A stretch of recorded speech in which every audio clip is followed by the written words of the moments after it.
We can move on to the next, his legs. Now for the legs, this is actually going to be somewhat tricky, not really, but this is a whole process on its own. What you're going to need is a Leader Class Optimus Prime, which I use in a lot of my work. So let's first take it out of its package. Okay, now this is basically it. Now we're really going to want to cut down the upper half of the body is practically useless. Well, technically, the arms I use in my other projects, so I always put the arms aside. But basically what we want for this project is the leg. Okay, so I detached the upper part of the body by taking out the little screw that would go in the back there and then prying apart the case that would hold together the portion, the hinge that sticks to the upper part of the body. Then I simply twisted off that little, how you would say, that hinge, those two bar hinges that stick to those back wheel portions that flip out. And you twist those off, and then this is what you're left with. Okay, now what we need to do is take off those wheels on either side of the foreleg. Now, when I first started using these action figures, it involved hours of prying and cutting and, all of that. But now, I found a much easier method in doing so. But first, we're going to take off these knee pieces by twisting them off. Okay. Now, the first thing we're going to do is you're going to look at the ankle.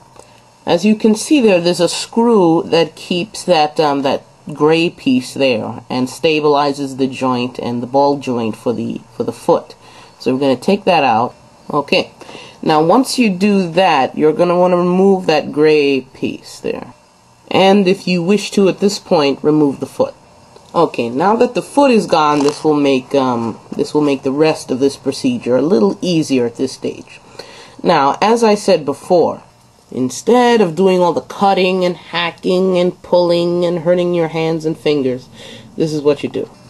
If you can see that tiny screw behind the one that's encoded in plastic, I'll show you it. Hold on. See it? That one right there. Okay, so we're going to want to remove that. But how do you do that? Before, once I discovered that this screw was responsible, I tried doing this and using the leverage from the screw to remove it sideways, which takes a long time. Now, instead what we're going to do is we're going to remove a piece of plastic from the other side of the lower foreleg, as so.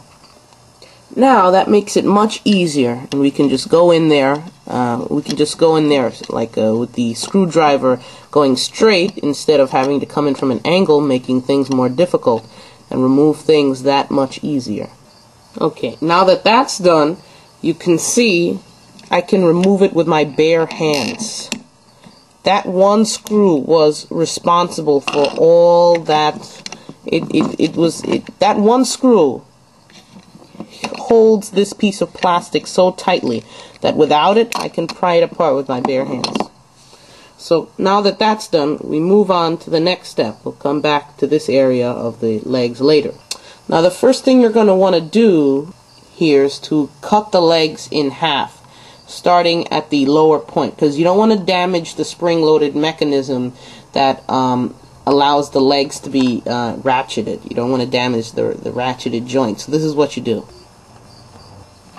You see this this part where it curves here.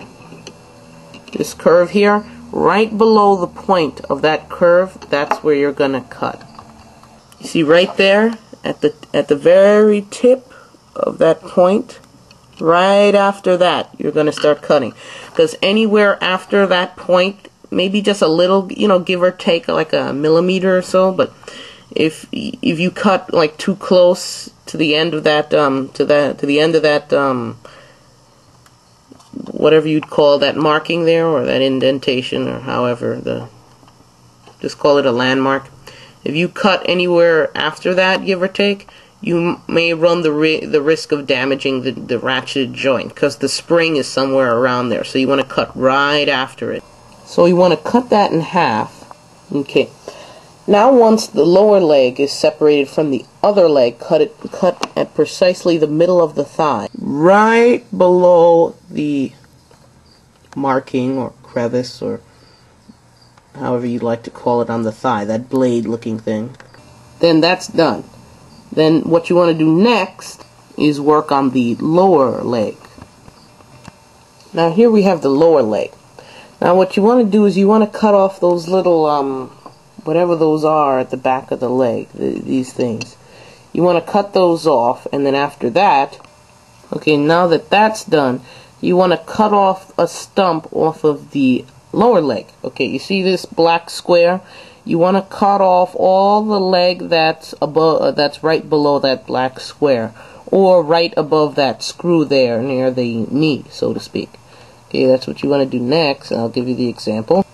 Okay. So that's basically what you do. So the stump is now lower. Now you just do the same thing with the other side. Okay. Then what you want to do is maybe cut off a little from like the ankle area from on both lower legs. Okay, now we're ready to create the lower legs. As you can see, the legs are a lot smaller than they would have been before. Now all we have to do is epoxy them up and, you know, make the legs look muscular and appropriate for Red Hulk.